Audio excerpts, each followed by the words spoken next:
Good good morning plus two class. इससे पहले की वीडियो में हमने लेसन नंबर 5 बंगाल शैली के 17 क्वेश्चन तक कर लिए थे। आज हम उसका क्वेश्चन नंबर 18 करेंगे, जो कि है प्रसिद्ध चित्रकार यामिनी राय के जीवन व चित्रकला का वर्णन करो। यामिनी राय उन प्रसिद्ध पुरुष कलाकारों में से हैं जिन्होंने बंगाल स्कूल के बिना प्रभावित हुए स्वतंत्र रचनाएं की तथा भारत में नवीन व आधुनिक कला का सूत्रपात किया। कि यामिनी राय उन प्रसिद्ध पुरुष कलाकारों में हैं जिन्होंने बंगाल स्कूल के बिना प्रभावित हुए स्वतंत्र रचनाएं की और भारत में नवीन व आधुनिक कला का सूत्रपात किया, कि उन कलाओं को शुरू किया। इस कलाकार का जन्म 1887 ईस्वी में बंगाल के बंकुरा जिले में हुआ था। कि इस कलाकार का जन्म 1887 ईस्वी में बंगाल के बंकुरा जिले में हुआ था, उन्होंने यूरोप की कला का अंधा अनुकरण नहीं किया। कि अंधा अनुकरण यानी कि किसी भी कला को देखकर उसके जैसी कला को ही करना शुरू कर देना बिना उसके बारे में जाने, बल्कि एक सर्वथा जन्म दिया कि एक अपने तरीके से नया कार्य शुरू किया। इसी कारण विदेशों में आज भी यामिनी राय के चित्र बड़े ही आदर से देखे जाते हैं। यामिनी बाबू सदा ही नए प्रयोगों में व्यस्त रहे। उन्होंने लोक कला के आधार पर नवीन प्रयोग किए। इनके चित्रों में परंपरा होते हुए भी एक नवीनता तथा आधुनिकता का पुट था। कि इनके चित्रों में परंपरा तो थी ही, परंपरा होते हुए भी उसमें एक नवीन लुक दिखाई देता था। ग्राम्य जीवन को जिस आधुनिक प्रणाली से उन्होंने चित्रित किया वह अपूर्व है। कि ग्राम्य जीवन को यानी कि ग्रामीण लोगों का, जो गांव के लोगों का जो जीवन होता है को जिस आधुनिक प्रणाली से उन्होंने चित्रित किया वह अपूर्व है, यानी कि वो प्रशंसा के लायक है। प्रारंभ में उन्होंने व्यक्ति चित्र आदि की रचना की जो बहुत ही पसंद की गई। कि उन्होंने व्यक्ति चित्रण जो किया था उसको बहुत ही पसंद किया गया। इस चित्रण से उनके अंतर में प्रसुप्त कला प्रतिभा को शांति नहीं मिली। कि उन्होंने जो ये चित्रण किए उससे उनके दिल को शांति नहीं मिली। उन्होंने लोक कला तथा ग्राम्य जीवन से प्रेरणा लेकर एक नवीन शैली को जन्म दिया। उन्होंने काली घाट के पटुओं की कला से ही प्रेरणा लेकर चित्र रचना आरंभ की, जो नवीनता लिए हुए थी, कि जो नई थी बिल्कुल। कुछ समय बाद ही उन्होंने आधुनिकतम कला के सिद्धांतों पर आधारित चित्र रचना की। कि कुछ समय बाद उन्होंने आधुनिक काल यानी कि जो उस समय का काल चल रहा था उसी से ही चित्र रचना की, जिसको पिकासो के धनवाद तथा प्रभाववाद का भारतीयकरण कहा गया। उन्होंने विलायती रंगों का प्रयोग न करके देशी व लोक रंगों से चित्रकारी की। प्रारंभ में उनकी कला कोमल, धार्मिक, सरल व मर्मदर्शी थी, परंतु बाद में उनकी कला में सूक्ष्मता आ गई थी। उसके बाद हमारा नेक्स्ट क्वेश्चन है, देवी प्रसाद राय चौधरी की चित्रकला का उल्लेख करो। देवी प्रसाद राय चौधरी श्री देवी प्रसाद राय चौधरी अमिंदर बाबू के प्रमुख शिष्यों में से एक हैं। इनकी विशेषता यह है कि ये चित्रकार होने के साथ साथ अद्भुत मूर्तिकार भी हैं। कि इनकी ये एक विशेषता यह है कि वो चित्रकारी तो करते ही थे, साथ ही वो मूर्ति रचना भी करते थे। इनकी एक कला का नमूना राष्ट्रीय संग्रहालय दिल्ली में है। बाहर की ओर जैसे संग्रहालय में घुसते हैं एक नारी की विशाल मूर्ति दिखाई गई है। कि जब हम संग्रहालय में एंट्री करते हैं तो बाहर की तरफ ही एक नारी की विशाल मूर्ति दिखाई देती है जो बगल में घड़ा लिए हुए है। उन्होंने इसे शीर्षक दिया है छंद। वास्तव में यह मूर्ति देखने योग्य है।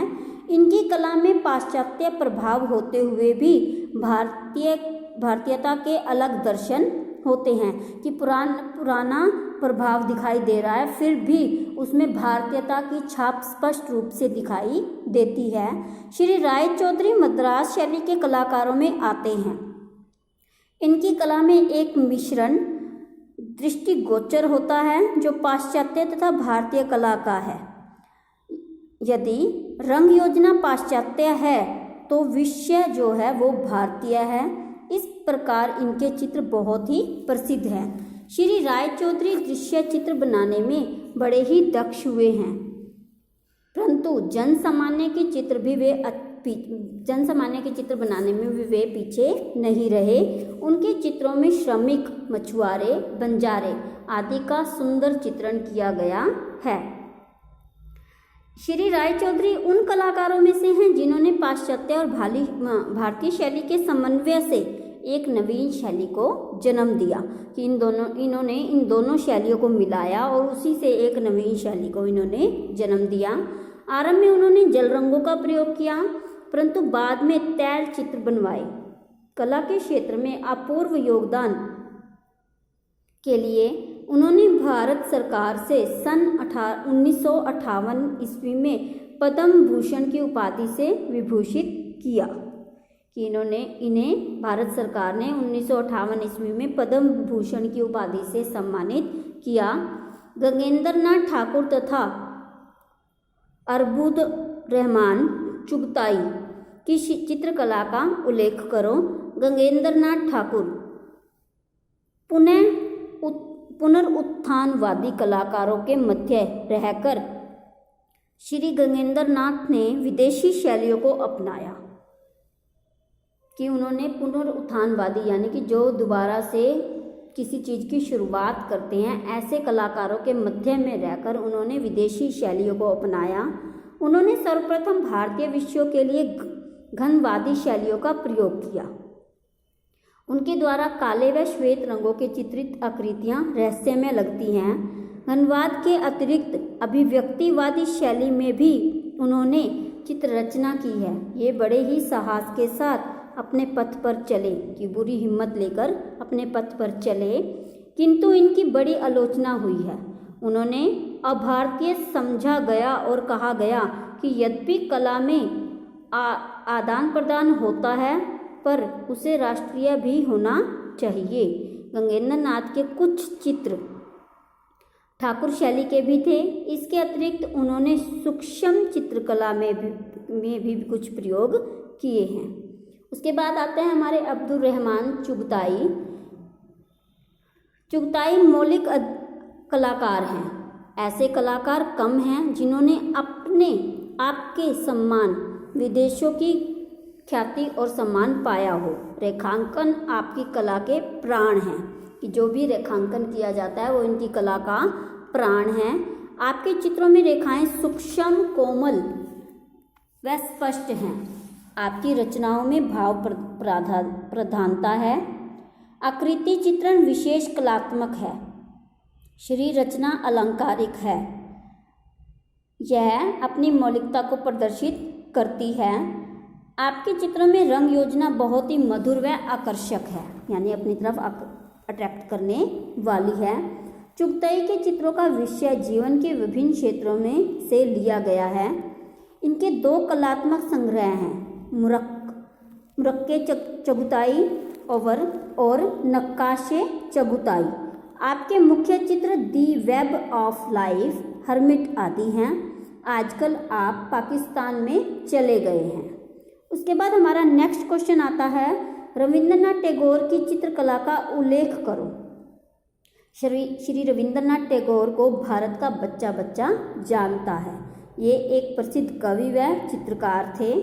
आपके चित्र विषय में उन्होंने लिखा है कि गति तो सभी कलाओं में है, परंतु मुझे ज्ञात हुआ है कि कला क्षेत्र में केवल रेखाएं और रंग ही संदेश नहीं देते, बल्कि चित्रों में ही पूर्णतः उनका भाव छुपा होता है। कि जो उनका कहना था कि गति तो सभी कलाओं में होती है, परंतु मुझे ज्ञात हुआ है कि कला क्षेत्रों में केवल रेखाएं ही और रंग ही जो हैं वो संदेश नहीं देते हैं, बल्कि चित्र के अंदर ही भाव छुपा होता है कि वो चित्र क्या बता रहा है।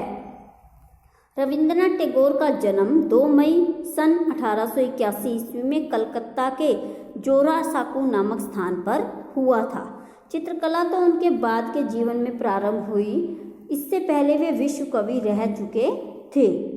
कि पहले वो क्या थे, एक विश्व कवि थे। चित्रकला तो उन्होंने अपने जीवन में बाद में अपनाई।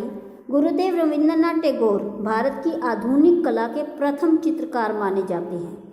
ये पिकासो तथा पालकली आदि से भी प्रभावित हुए हैं। उन्हीं के आधार पर इन्होंने चित्र रचे जो बिना किसी अपूर्व अभ्यास और चिंतन से रचे गए।